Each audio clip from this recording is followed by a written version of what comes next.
Hello, and welcome back to Artists Among Us, Chapter 2. Once again, we are your hosts. This is the enigmatic Kathy Strauss. Hello, and this is the illustrious Jeff Bearhan. Welcome to our second installment of the Artists Among Us documentary film project. The Olympia Film Collective's Artists Among Us documentary film project. Let's not mince words, Kathy. All right, yes, the Olympia Film Collective's Artists Among Us documentary film project. Oli Film, as we affectionately call it, is Olympia's only filmmaking organization dedicated to promoting the production of independent film in the South Sound. And our doc group wanted to do a group project, so we decided to focus on the arts in Thurston County, with each filmmaker making a short documentary related to the arts.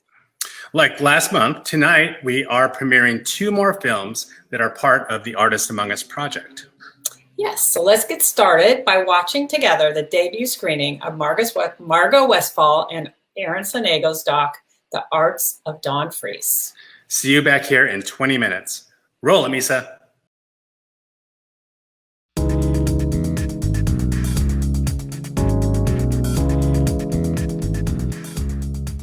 The challenge with my work has been I have so many different things I want to involve myself in. Artists generally get known for one thing and make their career out of that one thing, and I just never could do it.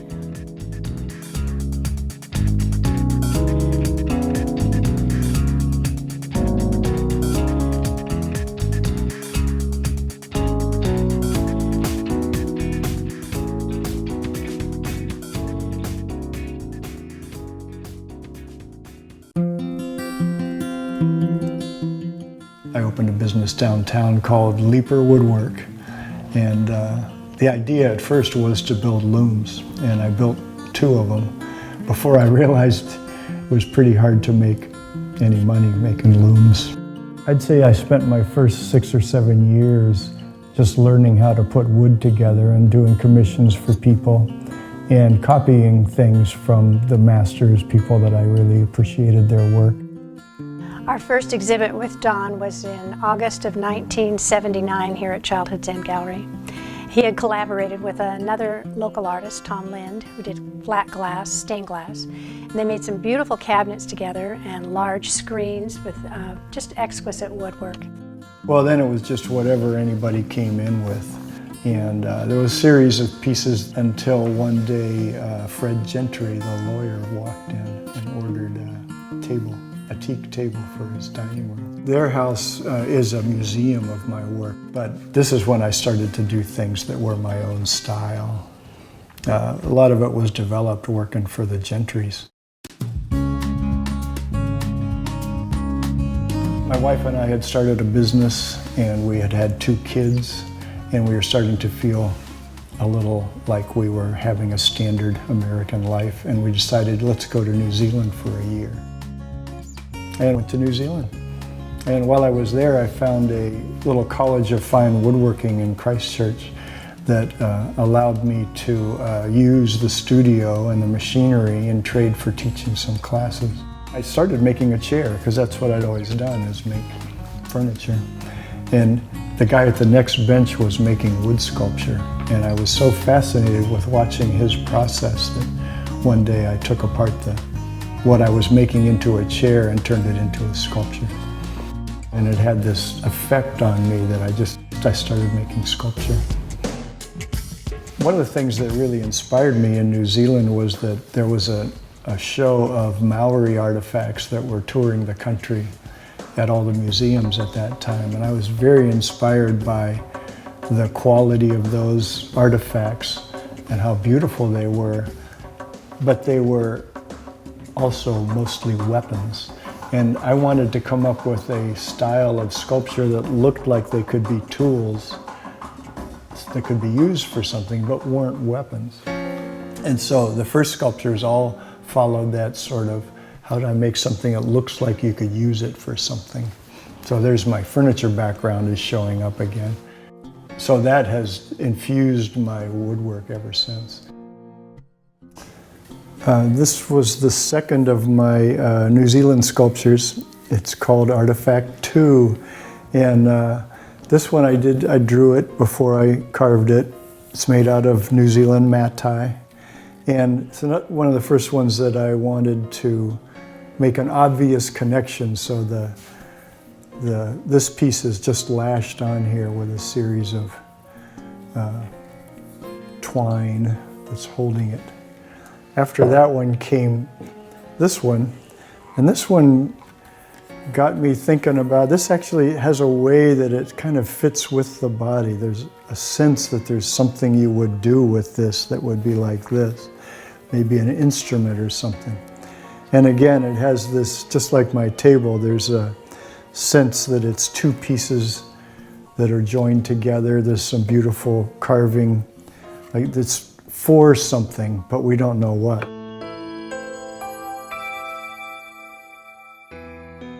Then when I came back, intriguingly, the next period was much about poetry. I went to a Robert Bly men's conference. I wrote my first poem, and he liked it. Robert Bly liked the poem and asked for a copy of it. And so I started paying a lot of attention to poetry. Also happened to be a time, within a couple of years, I was getting divorced.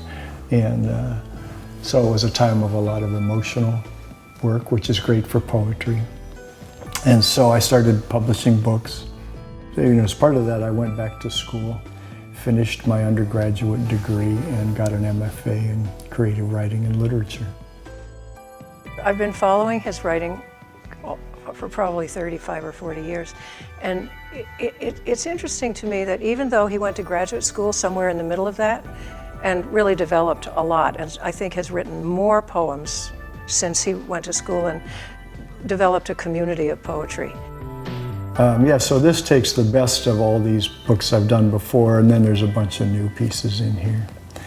And so I still read from that, and I always have new poems coming out. It's his ideas. More than the poetry, it's his ideas. And he has so much depth that he gives you a little poem, but I want to ask questions because I know there's 100 miles of outstanding stuff behind that. We're always looking for the poem that rises above, and I'd say I have a couple of them that, for me, every time I read them, they bring on this strong emotion, but they don't all do that. Okay, this poem, Raise the Sun, is very Don Freese. This is a poem about how you, the reader, are totally responsible in the world. And could I read some of it? What if the sun wouldn't rise unless you were watching? What if all that light and heat reached all places seeking your palms, hoping to find them upraised and welcome? And what if the sun, having found you attentive, having found your open hands, could settle in and illuminate one more day? What if you were what the sun wanted? What if it were up to you? Would that be a privilege? Could you love enough to warm the side of a planet? Would the sun find you waiting each day, no matter what might come? He's like a teacher.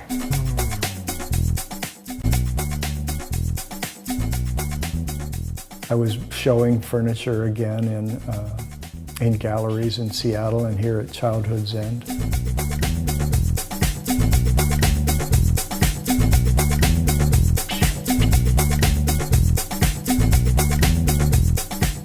I met Don through his work, through a sculpture. I ran into it in Seattle in a gallery, and I was showing close by.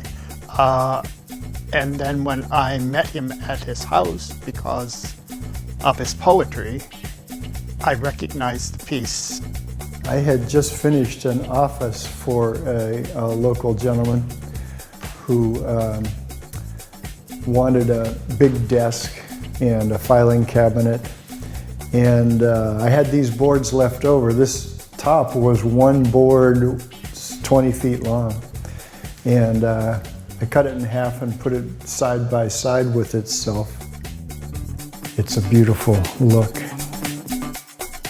The chairs, I always admired the shaker chairs that you could actually slide them underneath the table when they weren't in use. And in this case, I just wanted to have those backs float.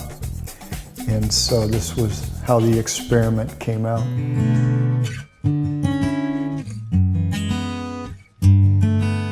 SPSCC, South Puget Sound Community College, used to have a program where you could come in and use the equipment on the weekends. Artists could come in and use it.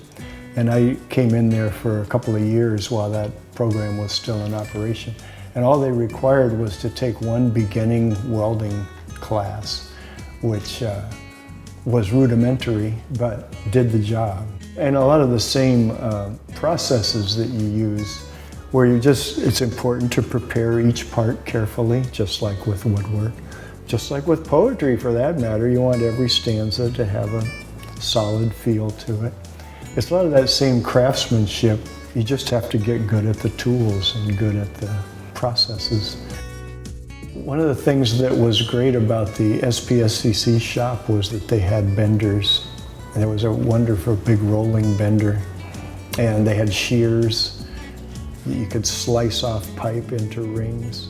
And I can remember really clearly the first of the ring dance sculptures. I had about 15 or 16 rings from maybe a foot in diameter to about 3 feet in diameter. And one day I just said, okay, you gotta just go for it. And so I found an angle that I could put them together, and I welded it. And then I got another ring. I said, okay, now if those two are there, what would look good here? And I would just keep holding things together until I liked what I was seeing, one ring at a time. Olympia offers that plinth project where they put out a call to people to offer a sculpture that would be downtown on the Percival Landing for a year. Plinth is actually a term for a pedestal, a sculpture pedestal. They're 3 feet by 3 feet, all of them, but they range in height from 18 inches to 48 inches. I decided I would make another ring dance sculpture that would fit on the plinth. So this piece was called Ring Dance, and it was a series of galvanized rings that had a great sense of movement and flow to them. It's a tall piece, maybe 6 or 7 feet, and then you put it on a 3-foot pedestal and you've got a 10-foot tall piece. The PBIA, the Parking Business Improvement Area, which is a city business owner committee, made that purchase from the collection of loaned artwork, and then Ring Dance came to land permanently in front of dumpster values on 4th Avenue. The second, third, and fourth pieces he did were really distinguished by their color. They're eye-poppingly red. They all had this sense of movement and flow to them. And so when we get a piece of color, it really stands out. Then I had sculptures on those plinths for about the next 5 years. Most of those pieces are here in my own sculpture garden.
My favorite sculpture is the 11th in the Ring Dance series. I decided that some of the rings at the base would appear to be going underground.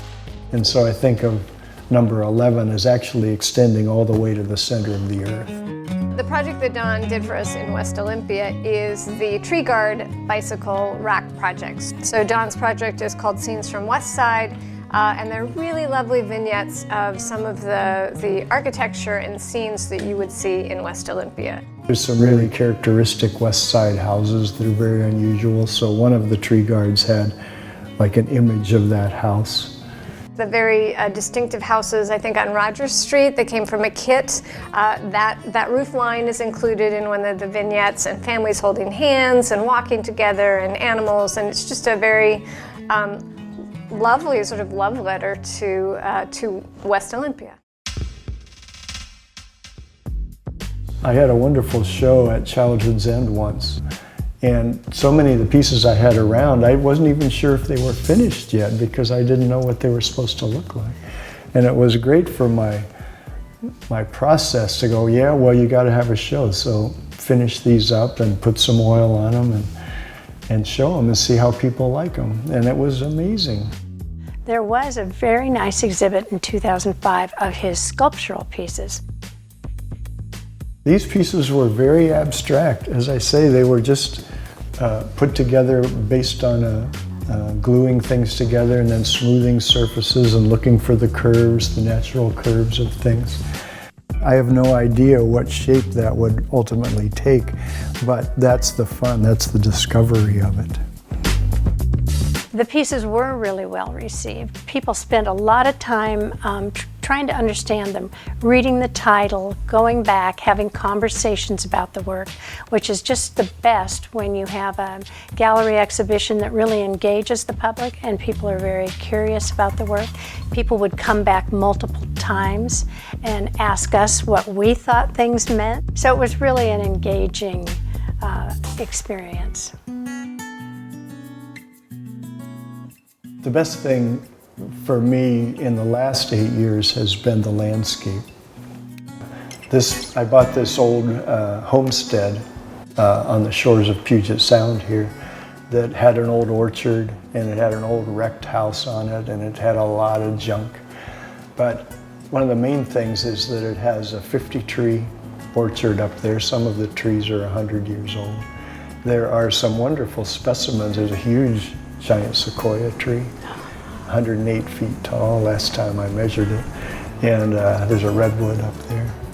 And I had never been a gardener before, but something about cleaning this place up, building a house and studio, and the ongoing process of taking care of 2¼ acres, that some of which is forest and some of which is orchard and some is lawn, you know. That has been a project that will probably last the rest of my life. And when I see the different stages, the different shifts I went through, I'm always totally surprised that I've ended up where I have. Don leads an artful and art-filled life. When I talk about the depth and the need to explore that he has, there is no other choice that he has because he is so diverse. He does have so many points of view. I think that's part of the job with an artist is just to keep putting it out there, and there will be those grace notes that just rise above everything else. It won't be the same piece for everybody, but there's always something.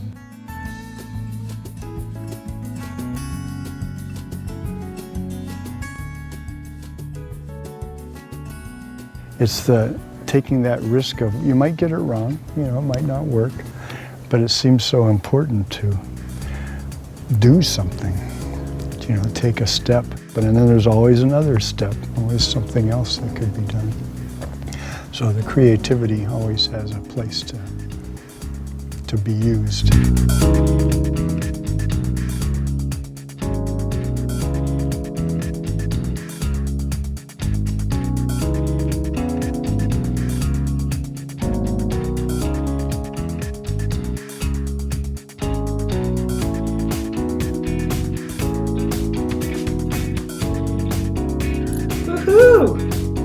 Pretty awesome. Fascinating guy. That was epic. Fascinating. Yeah. So let's bring in our guests. Tonight we should have both filmmakers here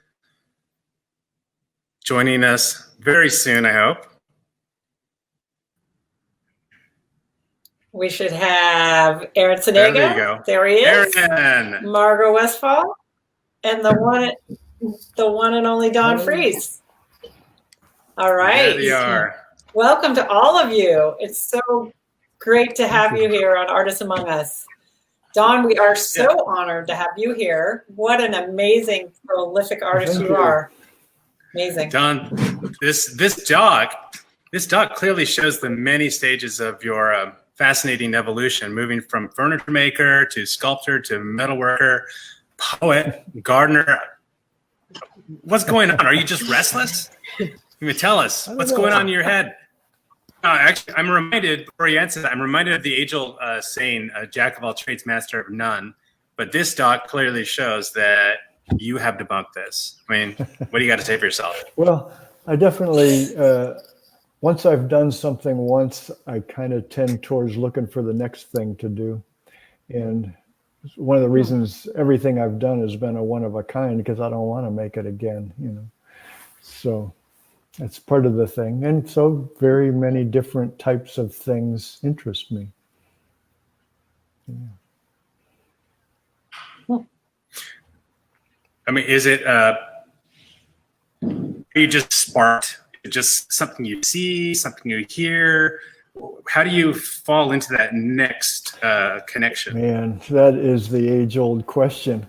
It's just, you know, you see something and it sparks an idea.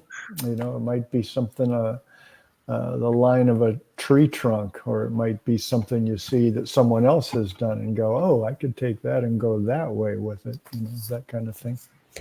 As any artist, I mean, same thing happens for anybody in any artistic, creative endeavor. Ideas show up, and you go with them, or Super not. Interesting. Yeah, I was really surprised by the poetry when the poetry section came in. It's like, wow, it really is. And it makes sense what you just described, the way they sort of lead one to another. I've never thought of art being related in such a way to poetry, but that was really beautiful the way you described that. Hey, I just want to jump in and tell you, the listeners, that you are welcome to ask questions in the chat. So if you have any, please send them our way. Don, did I cut you off? Were you going to add something to that? Probably, but I can't remember what it was. Okay, well, I do have a question for... Oh, go ahead, Jeff, you got something? Well, we have our filmmakers here. I wanted to include them, Margot and Aaron. Congratulations on your doc and working together. You know, when you embark on these documentary projects, you know, sometimes you do it without a full understanding of the subject. I'm not sure if you knew Don beforehand, but I mean, sometimes you have to learn as you go. But now that you're here debuting this informative doc, what did you learn? And maybe what did you learn about each other? I'll leave that to Margot. You would, wouldn't you? Well, I think one of the things is that when we began, we knew we had a wonderful story, a backstory with Don. Don and I actually go back to the 70s, and we've run into each other every 10 or so years in different iterations of our lives. I knew when he had Leaper Woodwork, Leaper Woodwork. Sorry, Don, I always do that. You know, of course, I knew about Town Tubs, and you know, then we met again in graduate school, and you know, I got to know his poetry, and then Don and I got to know each other again as both of us being welders. So I knew that there was a story, and I think with Aaron and I knowing each other from way back in undergraduate school, it was a matter of bringing, you know, what we knew from our experiences in media together, and then updating them with the new technologies and that sort of thing. So I think the biggest challenges for us in this were some of the new technologies that we weren't completely conversant in, and then COVID hitting. What do you think, Aaron? I agree. COVID allowed us the opportunity to more work on this at home, which is what we finished up doing. But I knew of Don from my old days in Olympia, and this project got me to see more of what he had been doing since I left Olympia. And gosh, I moved out of here in '84. So that was 36 years ago. And it was nice to introduce myself again to Don when I came back. Well, it sounds like you guys have been here a while, soaking up Northwest, Olympia. How has being in this place in particular influenced your art? Oh man, yeah. I remember very clearly the night I arrived in Olympia in 1972 when I had driven across the country from Pennsylvania, and it was the middle of the night. It was raining in March, and I didn't know anybody here. And I felt more at home than I had ever felt in my life. I was coming down the empty I-5 from Seattle to Olympia, and something felt right. And so I've been here for 48 years now, and there's so much about this place. All the water, the Puget Sound, even just walking down the beach, the curves that the tide lines make are just fascinating. And the patterns in the water, watching the waves come in. There's so much that's inspiring here. Yeah, I love it. And I've met a lot of wonderful people. And so my kids are here. Well, one of them lives in England now, but they're nearby. I have grandkids here now. So it's just held on to me. Margot? One of the things that I think is particularly special about this documentary is that so many people knew Don from making furniture back in the 70s, and they knew of his wood sculptures later in the 80s and the 90s. And later, a large group of people know of his poetry. And then there's the metal works that he's had on the west side and down on the landing downtown Olympia. But a lot of people didn't get to really know all of those aspects. And so it was really a joy for me and for Aaron to be able to bring all of that together into one show so people could see all of those different aspects of this one particular artist. It is really remarkable. I mean, all the things you do. And I can't help but wonder you're a very deep thinker, Don, and what are you doing now? How are you responding to this very strange and uncomfortable time? Well, intriguingly, a number of pieces from some that I sold, some that my kids had, have come back. And so I'm refinishing some of those things. Fascinating to see them 40 years later, that sort of thing. And working on the land, there's always something to take care of out there. But also reading, I read a lot. I listen to a lot of podcasts. I'm just very interested in anybody who is talking about their own creativity or even the way they're forming their lives, the decisions they're making. So every time I'm cooking myself a meal, I listen to a podcast, and it's just fascinating. I get so many ideas from that. And I read a lot of books, not just nonfiction. I read a lot of science fiction and novels. I'm just always interested. I won't read a book all the way through if it's not grabbing me, but they generally do. So it's been a lot. And I take a lot of notes when I'm reading books, and something to look back at. And fascinating with the way things fit together. I think at this phase of my life, being, consciousness, these are the things that are most interesting to me. And so I read a lot of things in neuroscience and spirituality, and just always curious about the way people are putting things together, the way I'm putting things together. Awesome. So I want to go back. We have a little bit of time left. I'm going to leave this for the filmmakers, but can you tell us a little bit about your process, about how you even got started with documentary filmmaking? What is it about that draws you to this medium? Which one, Margot? Yeah, let's go with Aaron. Margot went first last time. I had a career as a videographer in Los Angeles, And when I came up here, I did a lot of photography, but through TC Media, I was able to get back into shooting video. And that's when I approached Margot about, hey, let's work together again. You know, I can get access to the cameras, access to the edit bay. I wanted to do a special with this young lady on her art, but she was unavailable. And Margot said, well, why don't we try Don, because he's got a variety of work. I said, great, let's do it. And we invaded his house a couple times, did all the shooting, grabbed all the stills, and from there, spent all the time learning how to edit. And also Margot learned how to edit with me. And we came up with this product. Just the first, I hope, of another one coming up soon.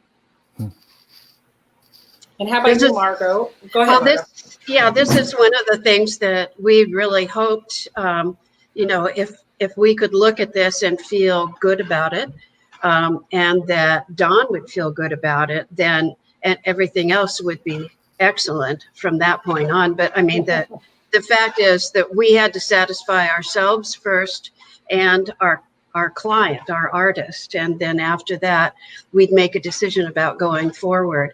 I think a lot of filmmakers and television people internationally, as well as nationally, are looking at how to go forward in this new world order of COVID. And so, yes, we had every intention of moving forward with a whole series, whether we do it through Zoom or whether new technologies are indeed on the horizon, as I'm hearing. I think some of this will have to wait. Can I say something about the production? Yes. Yes. I just want to say that I'm so impressed that I felt that Aaron and Margot were very sensitive, were very honoring. And, you know, you enter into something like this and you get all these footages and pieces of things, and it could come out any way. You know, who knows how it would come out. But I'm just really pleased with the outcome and so grateful. A lot of appreciation for how this went and how it came out. That's nice to hear. Nice. Thank you. It looks like we do have a question from the audience. Aaron or Margot, what kind of local support did you receive in making this project? TC Media. They had the camera equipment, and they had the editing facilities. And then the Olympia documentary filmmakers pushed us to complete the project. You know, and it got us to a space where we learned how to comfortably work together. And that's important. Anybody who does editing would know that, you know, having two people looking at the same piece of footage and wondering where to go from there. And I think Stephanie Johnson was a great supporter too. Stephanie Johnson is the program manager for the City of Olympia and the arts program. And she not only provided space for us to do interviews, but I think she's been wonderful about helping disseminate information about our piece and others that are involved in this group. Yes, Stephanie has always been helpful and has always supported the Olympia Film Collective as well. So yes, hats off to her. Thank you for all your work. Hi, Stephanie. Well, thank you very much. Our time is up. We have another documentary film to screen. This has been amazing. Thank you for joining Don, Aaron, Margot. We look forward, well, Don, we look forward to following you on your next phase of work, and then the next one after that, and after that. Thank you. Yes, thanks to all three of you for including us in this journey. We really appreciate it. It was wonderful to have you here. Thank you. Thank you. Thanks for having us. Take care. Bye-bye. Bye-bye. So now we move into our second half with the documentary about local stand-up comedians. And we will be talking to filmmakers Riley Gibson, James Clark, and some of the vomity comedy comedians. Comedy. Comedy? I'm pretty sure it's comedy. If it's vomity comedy, then it wouldn't rhyme. And that's the fun part. Oh gosh. Okay, who's being enigmatic now? Anywho, we're gonna screen the show, followed by Q&A with the artists and filmmakers. So let's get started. See you soon. We'll find out about this. Roll it. I'm Sam Miller. I'm from Olympia, Washington. I'm 6'6", 350 pounds, and I've been clean and sober for 10 years. Thank you. People ask me all the time, they're like, Sam, what was it like when you were drinking and doing drugs? And I just show them this tattoo.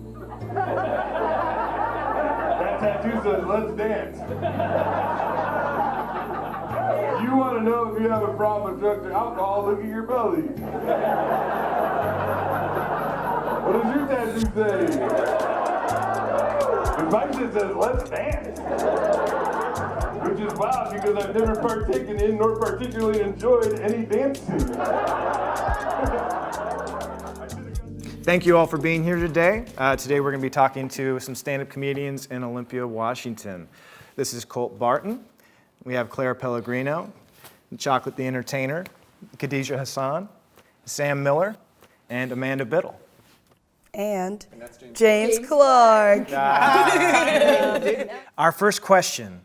Complete this sentence. I do comedy because... I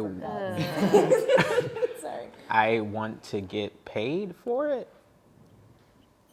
How are you doing? Not well, but you know, it comes around every once in a while. Somebody, you know, needs brownie points for having a person of color on their lineup. So, you know, they bring me up and I do comedy and they give me, you know, $12 and I'm like, this goes towards the electric bill. You seem like a troubled individual and I'm here to help. I'm white and I have money. And I'm just like, this sounds too good to be true. Wait, are you trying to get into the gates of heaven? You don't actually care about me at all, do you? This is one of those pro-life positions, aren't there? How about you, Sam? I do comedy because at the hardest points in my life, laughter was like my favorite thing during those parts. And when I do comedy, it makes me feel like I'm surviving. And it's the only thing that I love besides my kids and my wife and my family. Aww. Yeah. Wow, I don't want to go next. Good luck following that. Y'all know what the worst part of jail is? It won't even let you leave. It's like the #1 jail rule. If you could go home, it wouldn't be so bad. Because then it'd be like school or work. It's the thing I find myself doing throughout the day that, like, when I'm wasting time, it usually has to do with comedy. Like you. I wanted to do stand-up for like probably close to 10 years. And then basically my mental health got like really, really bad and I was like kind of circling the drain. And it was like this bucket list thing that I was like, okay, I'm gonna do these 4 or 5 things and then I'm gonna kill myself. I sucked. I was terrible, but something about it was like, I have to keep going. It was like crashing on your bike every time. Later that day we go out to eat and they're still breastfeeding, but they just do it at home now because she's a little bit older and she's throwing a fit because she's 2.5 and that's what 2.5-year-olds do. And she grabs my friend's hoodie, starts to pull the zipper down and she's like, give me the giant one. I'm sitting across from her and I am me and I was like, I'm sorry, did your child just say, give me gargantua? I am thirsty. So she's like, no, when we get home. This is a great lead into the next question. Is stand-up comedy therapy? PSA, no. Yeah, therapy is therapy. Yeah, therapy. Can I have a stab at this one? So I think comedy can be therapeutic, however it is not therapy, because that would mean that if comedy's therapy, then what's therapy? Totally. I think you would see a lot more well-adjusted comedians if comedy was therapy. Exactly. A lot of the comedians I know that have this whole like comedy is my therapy, they leave like a path of destruction behind them. Yeah. But it seems like, you know, the semblance of comedians, you know, the folks that get attracted to doing comedy are just like almost sociopathic. You would hope that like this should be doing something, shouldn't it? You just seem worse. Well, audiences aren't actually trained professionals. My shrink does have an open mic, though. So I do. That's where I think it's controversial. That I do think comedy is a therapy. That comedy is therapy. Your shrink does host an open mic, but most audiences are not professionals for therapy. Both are true. That's very two facts. I feel like I've left comedy before for therapeutic reasons too. Yeah. Like there's been points where I'm like, I shouldn't do this to help myself, and that's just as important. I've been feeling really anxious today, and like this is I'm trying to get back into comedy and like do comedy sober, so I've been feeling hella fucking weird. And I was trying to ride it out. Like at one point I was just in the corner by myself, like chewing ice. It was going amazing. It's the rest of the night that was weird. So I ended up meeting Claire Pellegrino, who like featured here. She's amazing. I met her parents, and it was going so good, you guys. It was going so good. Called her dad Pops. I hugged her mom. She smelled good. Things were going great. And then right at the end, I was like, oh, so you guys have been here for like the whole day. And her dad's like, oh, no, we've just been here for 2 hours because somebody had to work, and points to the mom, and I'm like, perfect. Like, I had to work too, and I turned to her dad, and I'm like, you fucking bum? The first few seconds, they kind of had that, like, stunned look, like, wow, she called me a bum, but she's also a black woman. I don't know what to do. I don't think this is racist, but do I get to pull that card? I'm just gonna laugh. And I thank them for that. Is stand-up comedy art? No. It's therapy. God, Colt, you make my blood pressure go up. I laugh really hard at shit Colt says, and it makes my eyes hurt. He's got a warning label. I'm gonna die. I think you're just fucking huge. I mean, I feel like it's gotta be art, right? I mean, technically, like a performance art. Technically speaking, yes. Is stand-up comedy art? What is art? Yes, I mean, Colt, man. Colt, you do like some art shit. I mean, I don't think there's like really a difference between like stand-up comedy and other mediums. You know, it's just storytelling. All I've ever wanted was to get out of this stupid town. And you did. And I'm back now. I suppose everything gets old, even new places. Yeah. Did you hear him shipping off tomorrow? Oh no. I'm too late. Too late for what? Usually there's 15 minutes of previews before the movie starts. The previews are my favorite part. Oh no. Claire, maybe there's a way I can convince Claire that the war is immoral and she'll stay. The Claire I knew never had a soldier's heart. I've always had a soldier's heart and a soldier's courage. I've always preferred violent trench warfare to fancy trench coats. And I've always preferred boot camp to wearable boots. That's just the kind of girl I am, a tomboy. Before I was ever doing stand-up as an audience member, I loved the rawness of comedy. Like, it was really hard to watch someone bomb, but also like I gotta go back. I want to, yeah. Watching somebody eat shit on stage is like, it's such an amazing human experience. There's just nothing like it. I would say not only is it art, it's one of the hardest forms of art. It's maybe the harshest judged form of art, and also one of the most accessible forms of art. Yeah. And therefore, it's probably the best art.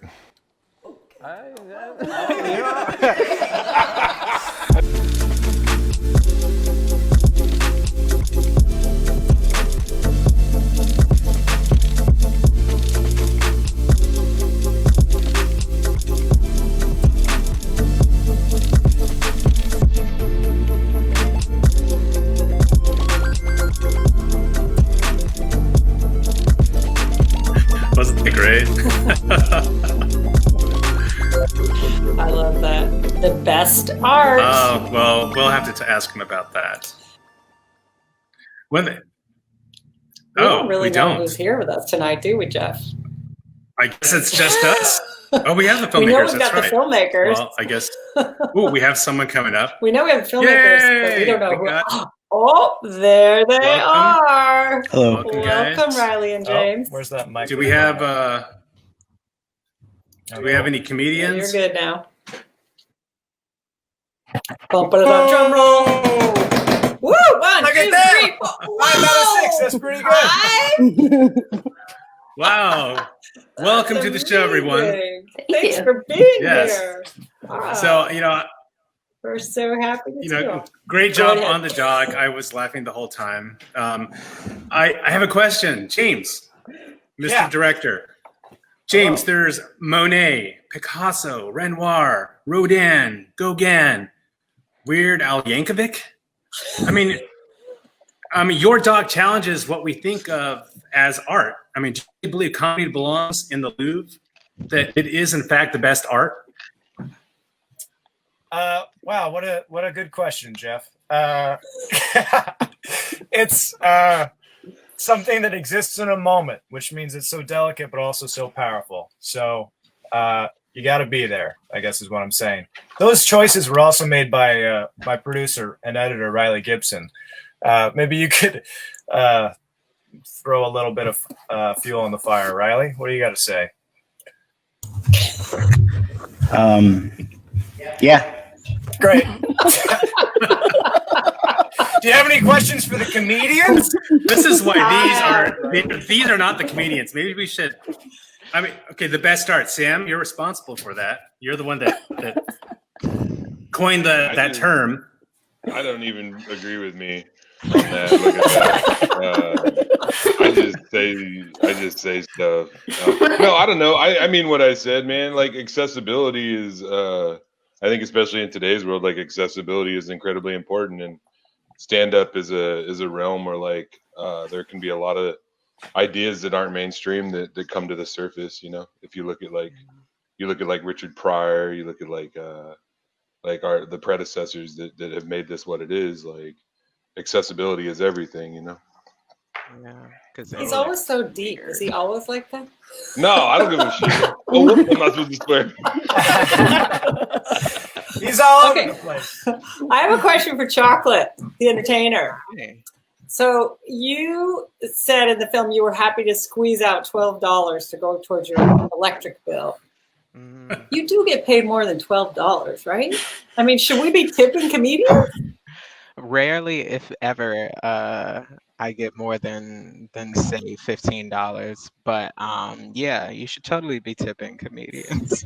I would really appreciate that. But also, I think recently I've been paid the most I'd ever been paid for comedy, which was when I did the online trans pride in Seattle recently.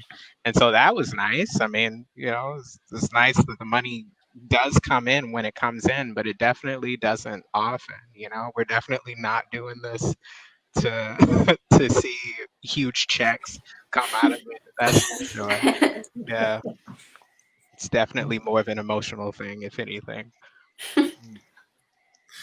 So I commend you all. I think that being a stand-up comic, I think everybody has that desire, dream, wants to try it out, but it's scary. I mean, number one fear, public speaking, right? And being able to get up there and actually bomb. You talked about it a little bit, but can you talk about your worst bombing stories? Can anybody want to share the time they bombed? What did it feel like? Which time? Which time do you want to hear about? I think that bombing it's almost liberating in a way, because there's a sense, at least like the times that I've bombed, I look back on them now and I'm like, oh man, I survived that, you know? And so much of the bombing is like wrapped up in my nervousness, because I do care so much about what is happening. And the best sets, I guess this is like the yin and yang of bombing and having a great set, is that my greatest sets are the sets when I care the least about what the audience has to say or think about what I'm doing.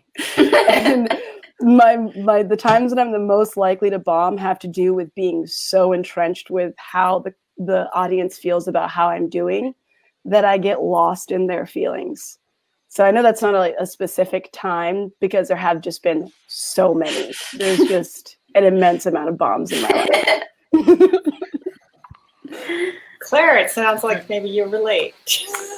Yeah, it happens a lot. I have a question. There was a clip of Colt performing, and there was a woman next to him. Was that you, Claire? That was Claire. With the wig? It was me. Okay. Yeah.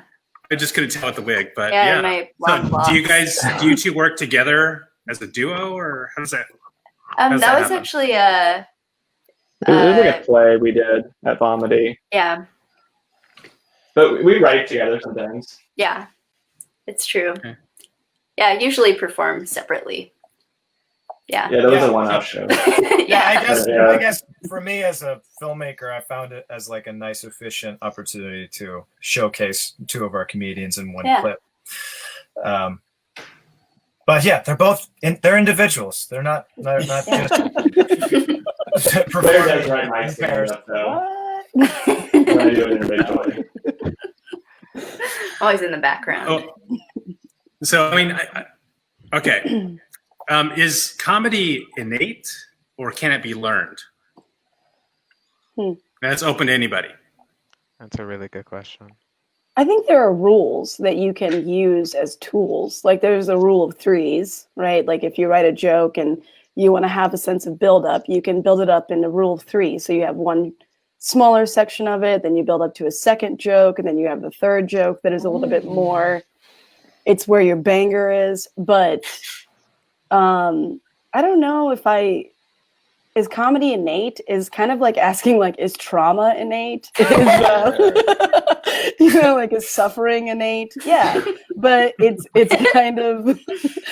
kind of dependent on how you use a tool. You can use a hammer in many different ways. Yeah.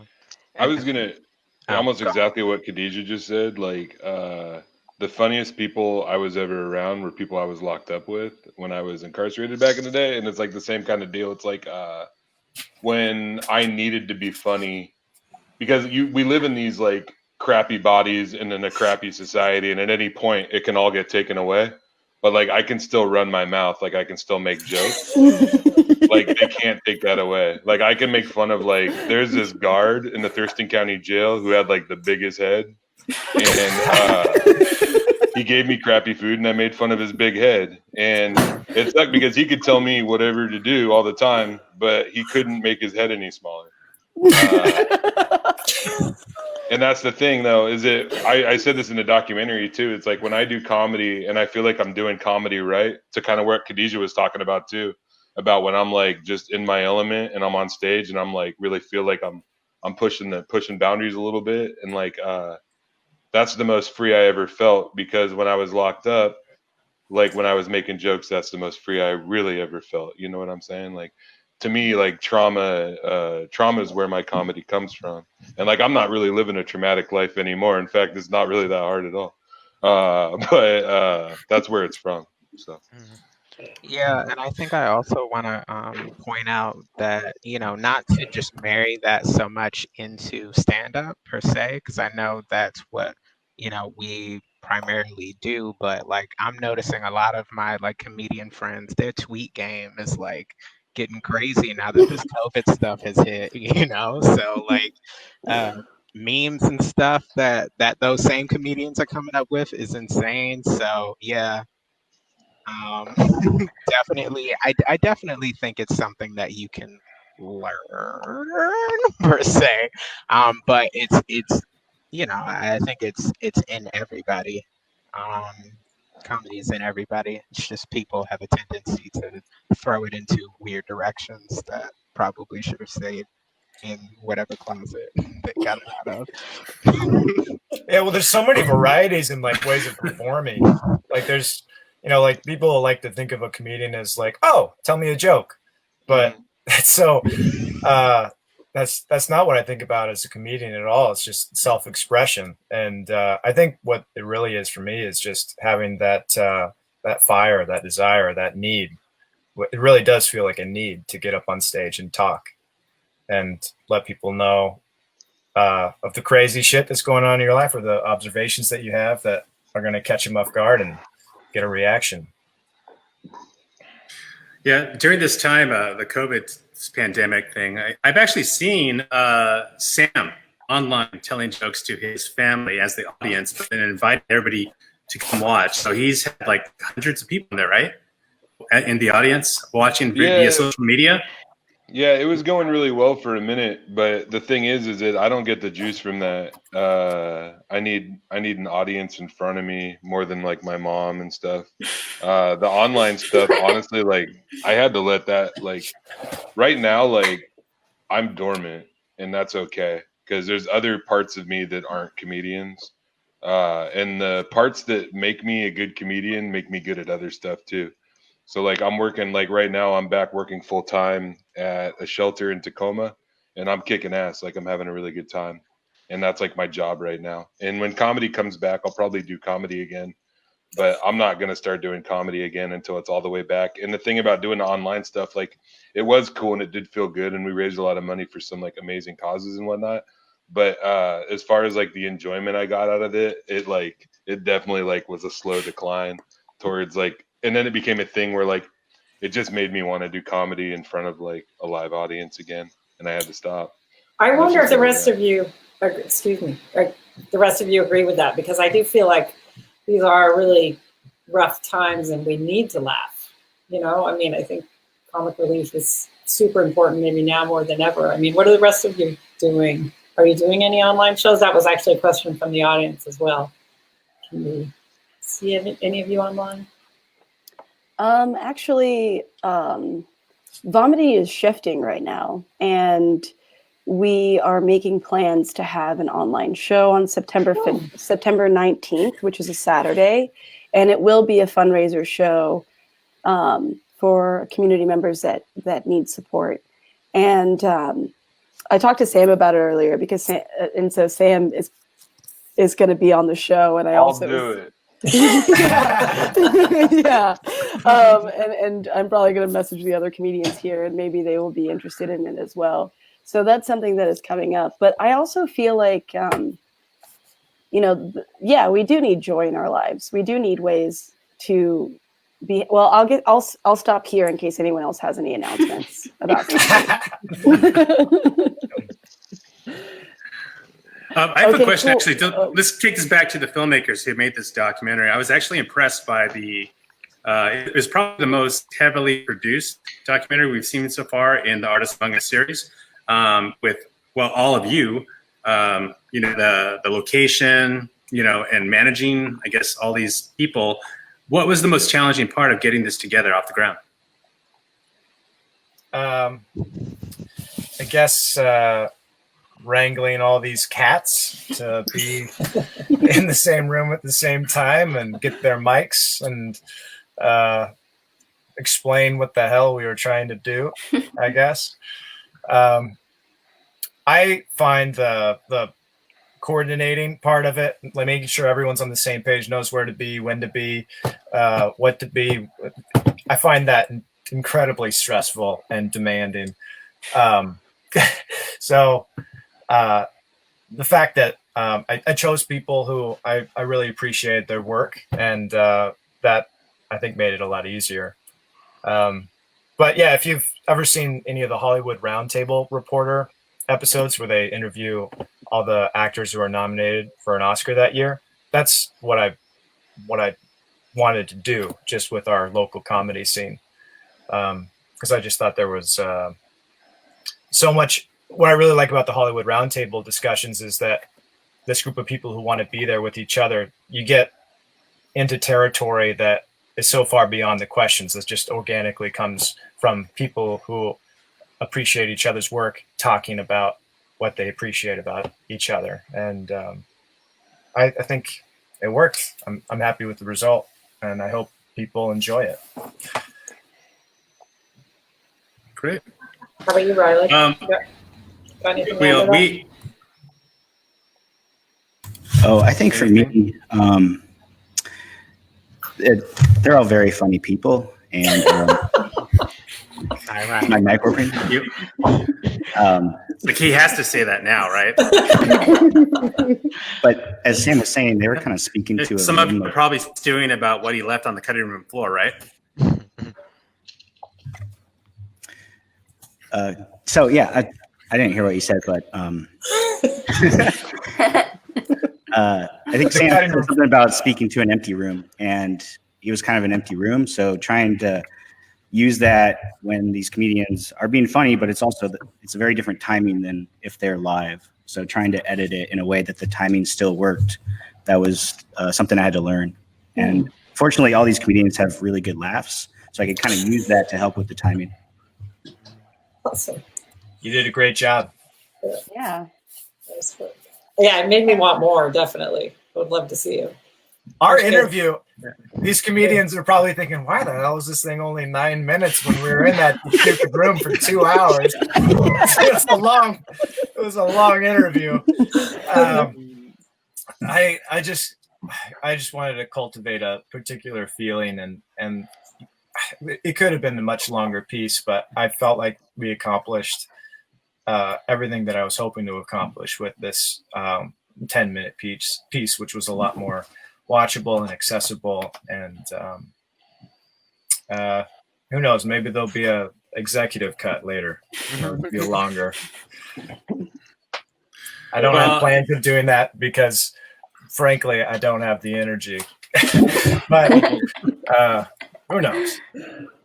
Well, it's a great doc as is. I really enjoyed it. Thank you for putting it together. Thank you everybody for participating in it and being a part of the Artists Among Us series. It's really exciting to see, Vomiting comedy outside of 4th Avenue and be able to have that access to you guys and to be able to laugh to, see the local people that we used to see. Hopefully we'll see you again. Yeah, please let us know if you're going to have any shows, because we can put that on our website as well. So thanks. So just a reminder, September 19th, mark your calendars. There is a Vomiting comedy online special. So I hope to see you there. I'll be there. So we got to go. I could go on all night with these people, but well, they're only paying me $12 to host this thing. So what? They're paying you? Pay equity, it's a real thing. So we're lucky to have been graced by talent and creativity by all of our tonight guests. Of course, we also want to thank the producer of our show, Misa Martinez of Media Room, who got us online and streaming. Thank you. And remember to tune in next month, September 26th, when we show 2 new short docs. One is made by yours truly. It's called Can You Hear Me? And the other is called Tell Me Stories by Patrick Fifelski. So we hope to see you there. Yes. Take a look at these trailers, and we will see you next time from all of us here at Artists Among Us. Good night. Good night, everybody.